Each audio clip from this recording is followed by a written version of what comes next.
우리 성도님들 지난 6개월간 어떻게 살아오셨습니까? 나름 열심히 사셨지요. 최선을 다하셨고 넘어지지 않으려고 애를 쓰셨을 것이고 멋지게 살려고 나름대로 애를 쓰셨을 겁니다. 벌써 6개월이 지나갑니다. 돌아볼수록 내가 잘못 살았구나라는 것을 많이 느끼죠. 그것이 사람입니다. 그래서 새날이 바뀌고 한 주가 바뀌고 새 달이 오면은 또 다짐합니다. 이렇게 살아야지, 저렇게 살아야지. 그런데 막상 또 살고 보면은 그렇지 못한 삶이 우리의 모습이 아닙니까? 이렇게 사람은 늘 불완전한 존재입니다. 근데 신앙인들마다 대부분이 완벽한 신앙인 되기를 원합니다. 흠이 없고 칭찬만 듣는 그런 신앙인 말입니다. 그러나 누구라도 주름에 쓰면은 결코 완벽하지 못합니다. 완전하신 분은 하나님 한 분뿐이십니다. 우리는 부족한 존재임을 분명히 인정해야 됩니다.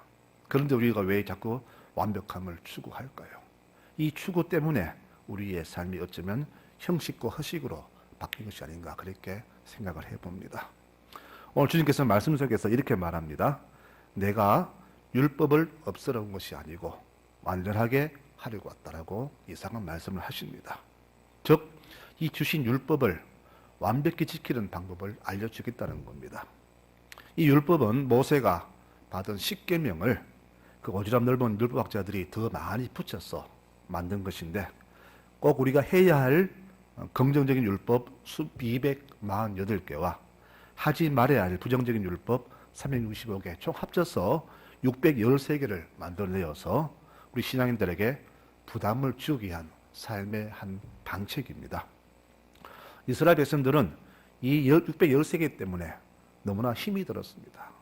다 알지도 못하고 지키지 못한 법 때문에 그들은 늘 마음 힘이 들었고 신앙생활에 굉장한 부담을 가졌습니다.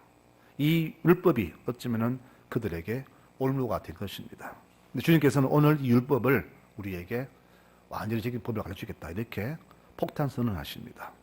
그렇다고 해서 그 중에서 중요한 것은 빼고 나머지 버리라 그것이 아니고 613개를 다 지켜야 한다 그렇게 말씀하십니다.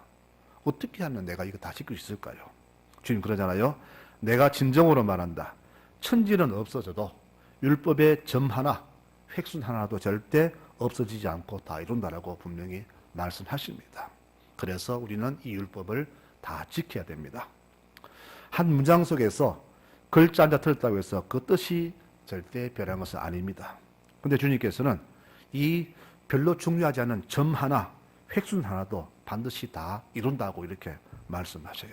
즉 우리에게 모든 말씀을 다 지키라는 그런 뜻입니다. 이것을 다 지켜야 내가 완벽한 신앙인이 되는데 우리는 그럴 수가 없는 존재입니다. 그럼 어떻게 하면 이 율법을 다 지킬 수 있을까? 주께서는 두 가지 우리에게 방법을 말씀하시는데 첫 번째가요. 주님 말씀 속에서 우리 보기에 별로 안 중요하다 하는 것을 우리가 굳게 잘 지키라 이렇게 말씀하셔요. 신앙인은 세상의 기준보다 하나님 기준에 모든 것을 맞춰야 됩니다. 세상은 큰 것을 바라고 많은 것을 바라지만은 주님께서는 작은 것, 적은 것을 우리에게 더 원하십니다. 여러분 글자 문장 속에서 점 한 개는 별로 안 중요하잖아요. 예를 들어서 님이라는 글자가 있습니다. 그러다가 점 하나 찍으면 남이 되잖아요. 별로 안 중요한 점인데 하나가 있고 없고 따라서 뜻이 완전히 바뀌잖아요. 님에서 남으로 바뀝니다. 또 점만을 잘못 찍으면은 이 길이 1000만 원 낼 수도 있고 뭐 1억이 될 수도 있습니다. 즉 무슨 말이냐? 주님 주신 말씀은 무엇 하나라도 안 중요한 게 없다는 그런 뜻이 되겠죠. 그래서 오늘 하신 말씀이 이 계명 중에서 아주 작은 것을 버리고 그렇게 버리라고 가르치는 자는 천국에서 매우 작은 자가 될 거라고 분명히 우리에게 예고해 주십니다. 당시 지도자 바리새인들은 이 613개 율법 중에서 중요한 것과 안 중요한 것을 이렇게 나누었습니다. 그래서 중요한 것은 지키고 나머지는 잘 안 지켰어요. 그래서 주께서는 이것을 지적하십니다. 너희는 박하와 향품과 작은 채소라도 11조가 중요하다고 하면서 드리지만은 진짜 중요한 정의와 자비와 믿음은 별로 안 중요하게는구나. 어느 것도 소홀히 해서는 안 된다라고 분명히 그들에게 일침을 가하셨어요. 여러분, 천국에도 차별이 있고 등급이 있음을 아십니까? 우리는 생각하죠. 구원받으면 다 똑같다 생각하죠. 물론 구원은 똑같지만은 천국 가면은 거기도 차별이 있다고 합니다. 계급이 있대요. 자, 오늘 말씀 볼까요? 계명 중에서 작은 것을 버리는 자는 천국에서도 지극히 작은 대접을 받고, 작은 것을 귀히 여기는 자는 천국에서도 큰 자로 대접받는다라고 분명히 말씀하셨습니다. 즉, 우리 교인 중에는 나는 구원받으면 되지 이렇게 생각하고 마음대로 사는 사람이 있어요. 그런 교인과 반대로 정말로 주를 위해서 경건함과 희생과 봉사로 사는 사람이 있는데, 그러면 이 두 사람이 구원받았는데 나중 천국에서 되고 똑같다면 얼마나 불공평합니까? 그것은 공평한 처사가 아닐 겁니다. 하나님은 공평한 분입니다. 우리의 한 것에 따라서 분명히 상급과 차별과 지위가 다르다고 성경 분명히 말씀합니다. 그 차별이 어떤지는 모르지만은 아마 우리가 상상하는 그 이상일 것입니다. 내가 구원은 받았지만은 훗날 천국에서 받을 상급이 없다면은 얼마나 비참하고 부끄러운 모습이 되겠습니까? 주님 말씀합니다. 한 개의 게으른 종, 지극히 작은 것을 소홀히 한 종에게 주신 말씀이, 이 게으른 종을 바깥 어두운 데 내어 쫓아라. 거기서 울면서 일발을 갈 정도로 후회할 것이다 라고 분명히 말씀하십니다. 우리가 이 땅 살면서 하나님 말씀에 중요한 것 다 빼버리고 작은 것을 없애버리고 대충 살다가 주 앞에 갔을 때에 이런 대접받는다는 그런 이야기입니다. 직장에서도 정규직과 비정규직 차이가 있잖아요. 그런데 우리가 신앙생활에 성실하지 않을 때 나중에 그 결과는 우리가 상상하는 그 이상임을 추측할 수가 있다는 것이죠. 우리가 정말로 신앙생활 잘하는 방법이 있는데 그것은 무엇이냐? 하나님 말씀은 무엇이든지 온 힘을 다하여서 성실히 지키는 것입니다. 우리가 보기에 큰 것, 중요한 것을 나누지 말고 어떤 말씀 주시든 그 말씀 점 하나라도 우리가 성실히 지킬 때 주께서는 반드시 그에 대한 보상을 주십니다. 우리는 주로 큰 일과 남이 알아주는 일에 관심 두지만은 주께서는 그 반대편을 보십니다. 요한복음 8장 15절에 너희는 사람 판단할 때에 그 사람의 겉모습을 보고 너희 생각 따라서 육체를 따라서 판단하지만은 나는 아무도 판단하지 않는다. 만일 내가 판단을 하더라도 내 판단이 참된 이유는 내가 혼자 하는 판단이 아니라 나를 보내신 그분이 나와 함께 계시기 때문에 내 판단은 전적으로 옳다라고 말씀하셨어요. 우리가 하는 판단은 정확한 것 같지만은 틀립니다. 그러나 하나님 판단은 정확합니다. 그래서 마지막 그 심판 때에는 어느 누구도 왜 이러냐고 항의할 수가 없는 것이 바로 이런 이유에 있다는 것이죠. 주님께서 보시는 것은 바로 이겁니다. 남들이 관심 두지 않고 그리 중요히 보지 않는 부분인 아주 작은 부분에 우리가 최선을 다하는 모습입니다.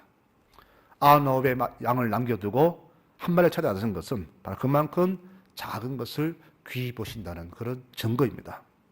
우리 주위에도 작은 것이 참 많잖아요. 우리가 왜 이 땅 살아가느냐? 바로 이 작은 것을 위해서 살아가는 겁니다. 내가 정말로 말한다. 지극히 작은 자 하나에게 하지 아니한 것이 곧 내게 안 한 것이고 작은 자에게 베푼 것이 곧 내게 한 것이다라고 분명히 말씀하셨습니다. 우리는 정말로 소중한 것, 이 작은 것에 최선을 다하는 그런 사람들이 되어야 합니다. 이것이 바로 율법을 잘 지키는 방법입니다. 성도 여러분, 하나님 말씀 지키되 우리가 보기에 저것은 별로 안 중요하다는 것을 절대 그렇게 보지 마시고 아주 작은 것 하나라도 철저하게 말씀으로 살아가시는 여러분들 되시기 바랍니다. 이것이 바로 하나님 말씀을 완전히 지키는 완벽한 신앙이 됩니다. 두 번째 방법은요, 바로 사랑입니다. 사랑. 사랑하며 사는 겁니다.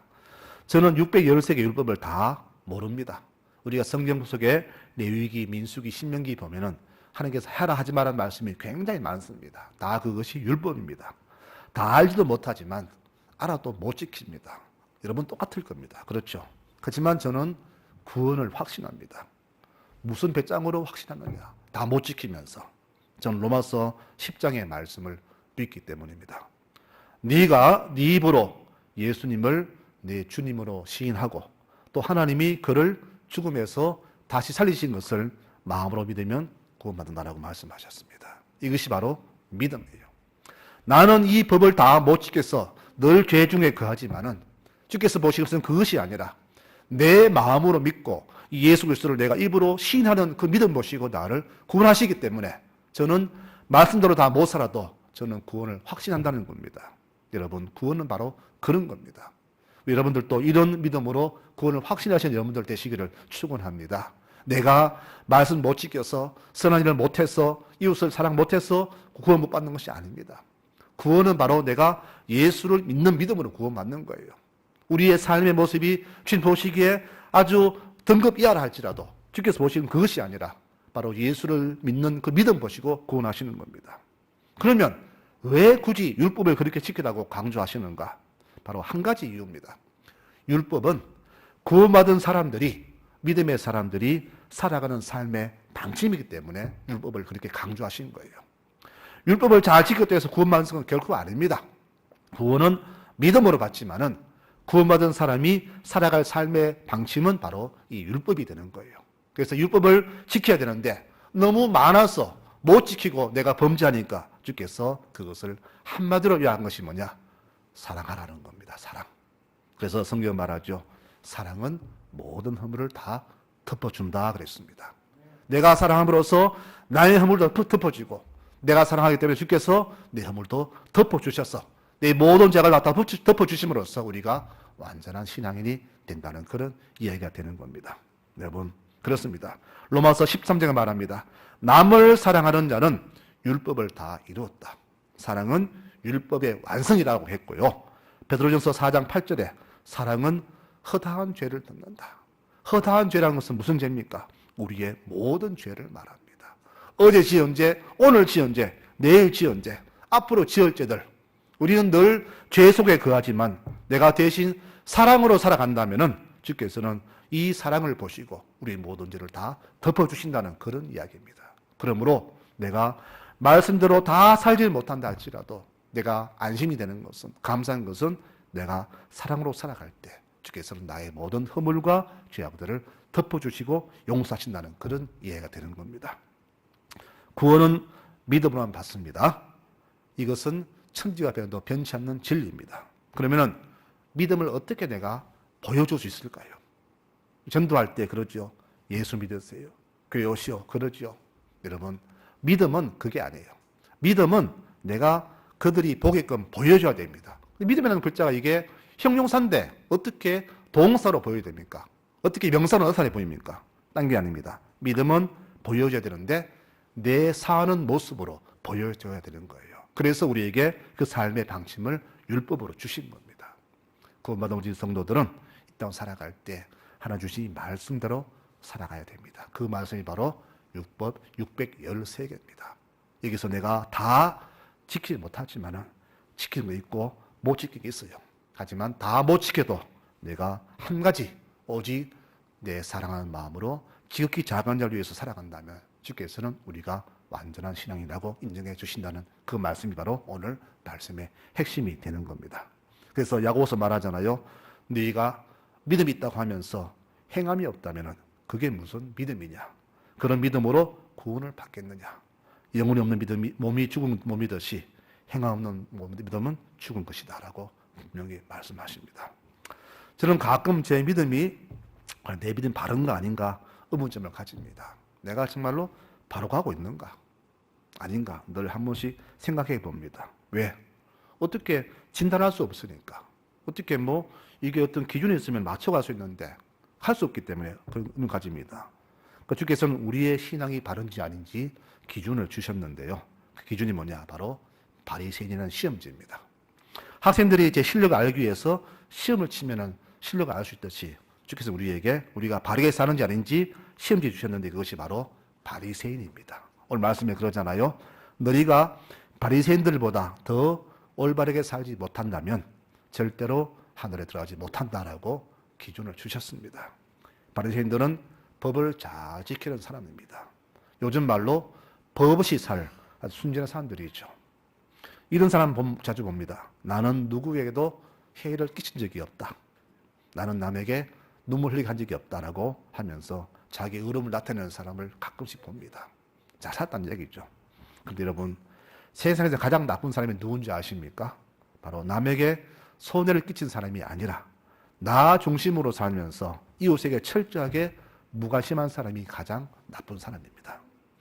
세상에 가장 무서운 죄는 살인죄가 아니라 내가 반드시 해야 할 사랑을 하지 아니한, 이웃을 사랑하지 아니한 죄가 바로 가장 크고 무서운 죄라고 말씀하십니다. 야고보는 말하잖아요. 우리가 선한 일을 해야 하는데 그것을 보고도 하지 않는 것은 죄라고 했습니다. 여러분, 선한 일을 하는 아니한 것은 죄가 안 되잖아요. 세상에서는 나쁜 것을 해야 죄가 되는데 주께서는 그 죄가 아니라 선한 일을 해야 되는데 하지 않은 것을 더 큰 죄라고 그렇게 보신 겁니다. 그래서 우리는 강도 만난 사람을 외면한 제사장 레인 같은 그런 사람들이 되어서는 안 된다는 사실입니다. 613개 율법을 한마디로 요약한다면 바로 이겁니다. 하나님을 사랑하고 이웃을 내 몸처럼 사랑하는 것. 그렇습니다.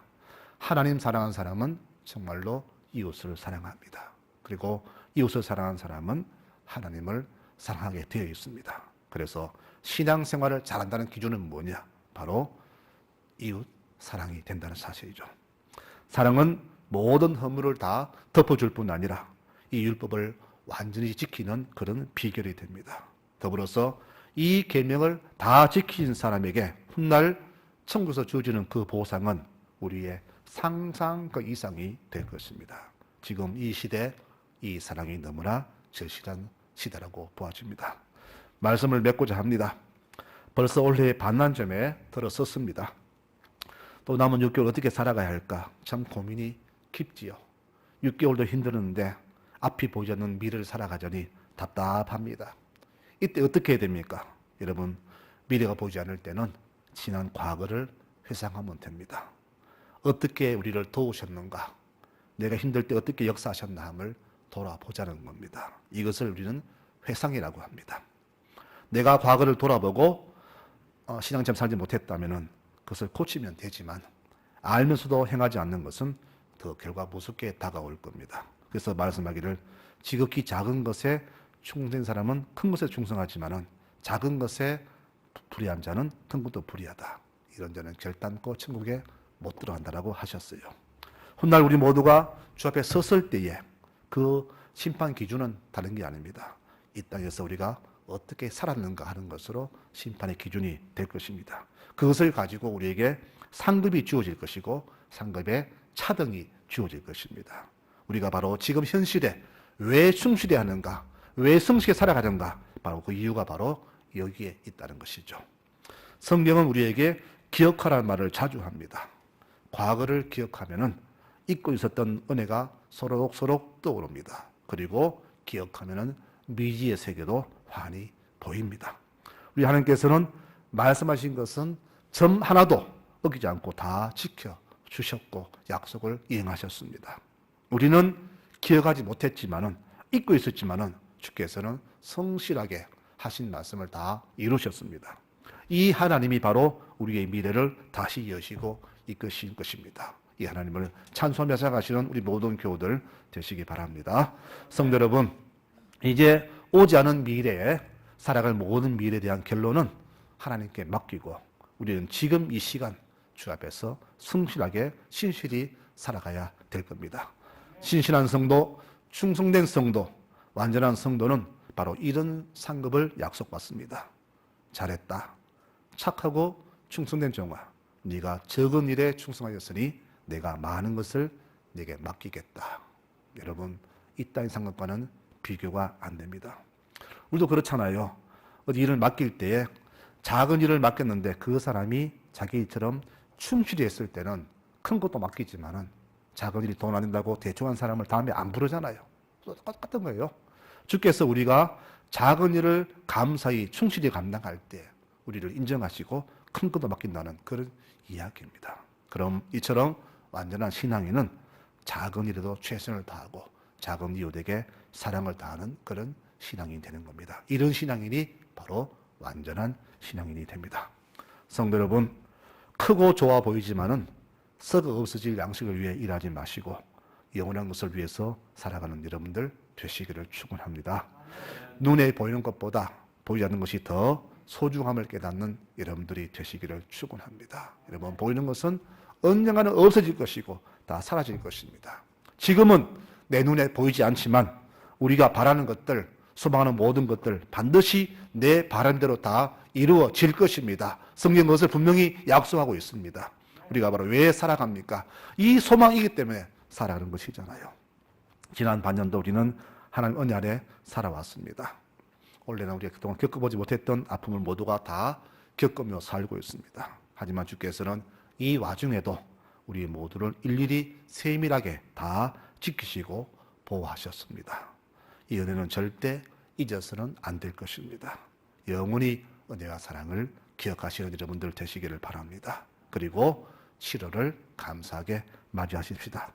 주신 은혜를 기억하며 감사하되 영원히 우리를 돌보시고 도우실 하나님의 은혜에 늘 감사하는 믿음의 복된 교우들이 되시기를 축원합니다. 제가 돌아오면서 감사하고 주실 남은 반년도 감사하고 늘 범사에 감사하고 내가 주의 말씀 안에 거하고 작은 것을 기억하며 충성할 수 있도록 도우신 은혜에 감사하면서 오늘도 내일도 늘 감사 속에 살아가시는 복된 믿음의 교우들 되시기를 축원합니다. 아멘.